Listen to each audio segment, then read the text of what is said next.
Imagine you're an intelligence officer carrying secrets that could threaten not just your life, but the lives of everyone around you. And then imagine those same secrets being laid bare for the whole world to see in detail in a spy novel. Well, it happened to one MI6 agent who wrote several best-selling novels based on his adventures in the field. But how did he get caught? What did he write about? And why exactly was it such a big deal? In the early 2000s, there was a spy craze sweeping the literary world. The Harry Potter series had ended, and readers were desperate for their next fix of magic, mystery, and mayhem. Enter William Boyd, a British author who seemed to be channeling Ian Fleming as he wrote thrilling tales of daring-do and double-crossing. His two main characters, a suave British secret agent named Johnny Fedora and a beautiful, cunning female assassin called Sasha, became instant sensations among fans of all things espionage. But what made Boyd's work particularly intriguing was the fact that he didn't seem to have based his stories on anyone or anything in particular. That is, he claimed that his characters and plots were completely fictional. In fact, in interviews, he even went so far as to say, "I don't know any spies. I've never met any spies. I've never worked with any spies." Yet there was something about his books that just didn't add up. For one thing, the settings were all too familiar. He wrote about chasing down leads in exotic locations like Cairo, Hong Kong, and Paris, which seemed awfully close to the kind of real-world adventures that intelligence officers actually went on. Plus, the way he described these locations and the people who lived there suggested that he had first-hand experience, not to mention an uncanny familiarity with the inner workings of the intelligence community. For example, he wrote with great accuracy about the techniques and technology used by MI6 agents. This included detailed descriptions of how they collected intelligence, what kind of equipment they used, and even the lingo they spoke. As you can imagine, this level of specificity raised eyebrows at MI6 headquarters. And soon enough, one of their agents decided to take matters into his own hands. His name was Paul Markham, and he had good reason to suspect that Bill Boyd was none other than Johnny Fedora, his favorite character from the spy novels. You see, Paul had been working for MI6 for over 20 years, and during that time he had seen his fair share of action. He'd been in the thick of it all, chasing down spies, defectors, and double agents all over the globe. So when he read Bill Boyd's books, he couldn't help but feel like he was reading about himself. He wasn't the only one either. Other MI6 agents started noticing the similarities between the novels and their own work. And before long, rumors began to spread that someone inside the agency was leaking secrets to the author.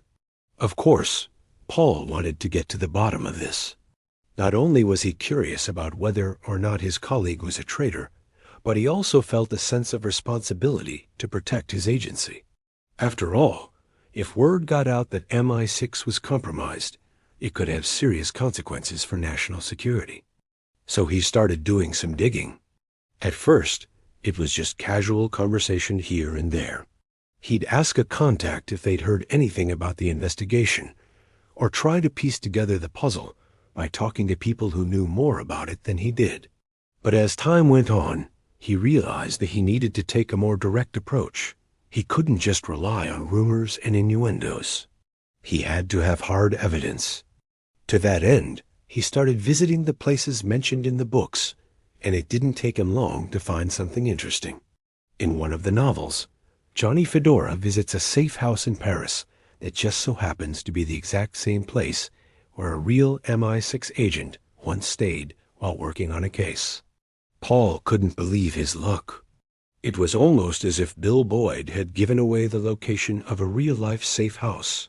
Of course, he didn't know that for sure. Maybe it was just a coincidence. But he decided to follow up anyway. He reached out to his contact in Paris and asked them to check out the address mentioned in the book. And guess what they found? An old MI6 agent living incognito under a false identity. Now, Paul's heart was racing. Could this be the link he needed to connect Bill Boyd to Johnny Fedora? Was this former agent the key to solving the mystery? Only one way to find out. He traveled to Paris to meet the retired agent and grill him about his connection to both the book and Bill Boyd. And what he learned was nothing short of shocking. The retired agent admitted that he had once stayed at that very address while working on an MI6 mission. But he also revealed something else. Bill Boyce had been a part of that mission. In other words, Paul had just uncovered a smoking gun. It was clear that Bill Boyce was Johnny Fedora, and that he had betrayed his agency for personal gain. But the question remained, how did he get caught? Well, as it turned out, Paul's investigation had been noticed by Bill Boyce. The author had a keen eye for detail, and he knew that something was up when he saw Paul visiting the same places mentioned in his books. He suspected that his cover was blown and that someone at MI6 was onto him. So he decided to make one last-ditch effort to escape, and he chose an unlikely place to lay low, Russia. Just weeks after Paul's visit to Paris, Bill Boyd was spotted leaving London for Moscow.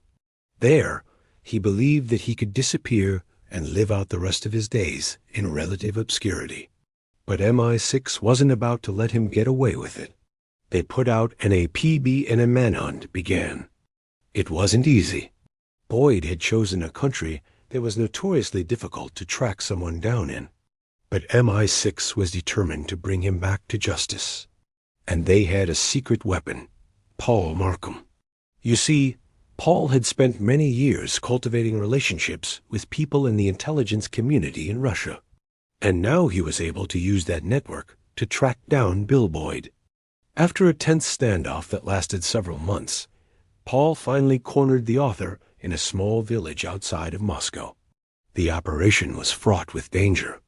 At one point, Paul even had to flee for his life when Boyd's men opened fire on him.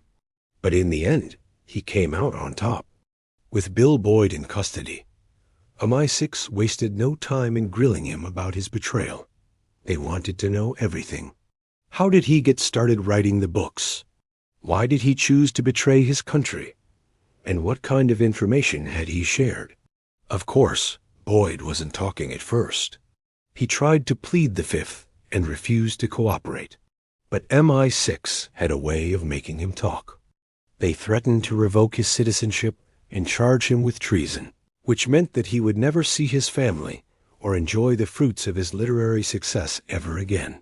Faced with that grim choice, Boyd eventually cracked and spilled the beans. And what he revealed was nothing short of astonishing.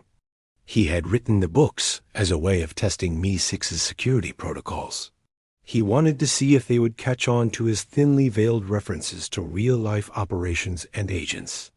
And they had. The craziest part, though, was that he hadn't been working alone. Bill Boyce had a secret accomplice, a high-ranking MI6 official named Brian Sajat. Together, they had hatched a plan to leak sensitive information to the author in exchange for money. Boyce would give Sean details about upcoming missions, secure locations, and undercover agents. Then Sean would tip off Bill Boyce about any suspicious activity or threats to his safety. In return, Bill Boyce promised to leave MI6 out of his books and only write about fictitious characters and events. So why would someone as loyal as Sean do such a thing? Well, as it turned out, he had his reasons. Sean had been approached by a foreign intelligence agency and tempted with a hefty bribe. They offered him a huge sum of money in exchange for information about MI6's operations. And he took the bait. When MI6 found out about the betrayal, they wasted no time in bringing Sean to justice. He was charged with treason and sentenced to 14 years in prison. Meanwhile, Bill Boyce was deported back to the UK and barred from ever returning to Russia. He spent the rest of his life under a false identity, writing books about fictional characters who got up to all sorts of daring adventures. And while he never admitted to his crimes, he certainly seemed to regret them. As for Paul Markham, he was hailed as a hero for bringing down one of Britain's most notorious traitors. He received numerous awards and commendations and went on to have a long and distinguished career at MI6.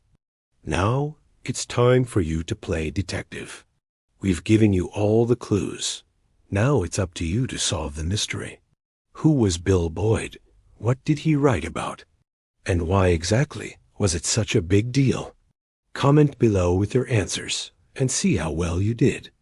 Don't forget to subscribe for more thrilling tales of espionage and intrigue. Thanks for watching.